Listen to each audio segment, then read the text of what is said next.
Уже в 11 лет он завоевал золотую медаль на международном конкурсе имени Винявского и дебютировал с сольными концертами в Москве и Ленинграде.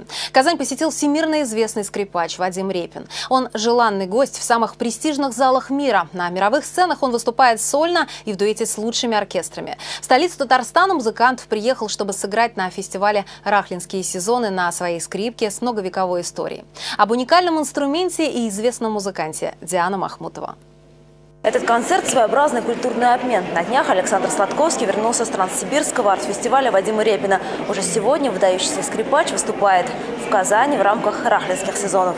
Вадим Репин – это совершенно уникальное музыкальное событие. Я в своих блогах об этом писал. Движение в одном направлении. Нас очень много сближает не только в творческом смысле, но и в организационном, и в представлении вообще о том, что надо делать в регионах. Я очень горжусь дружбой с этим выдающимся музыкантом и человеком. И я предвкушаю сегодня радость такой творческой встречи. Встречи этой ждали, конечно, зрители. Рахлинский сезон уже в 4-й раз позволяют казанцам услышать великих музыкантов со всего мира. Вадим Репин стал самым молодым победителем международного конкурса королевы Елизаветы в Брюсселе за всю его историю. Именно после этого триумфа к нему пришло мировое признание. Зрители виртуоз удивляет игрой на скрипке «Бонжур Гварнель дель Джезу». Это инструмент, это мои голосовые связки.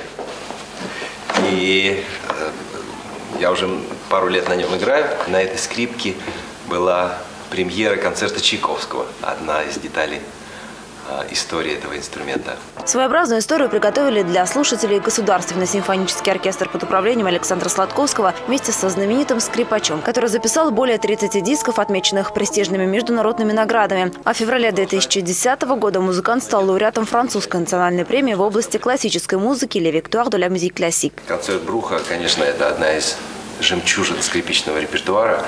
Поэтому я, конечно, мы постараемся пригласить в наше вот именно путешествие музыкальное, интимное и очень романтическое.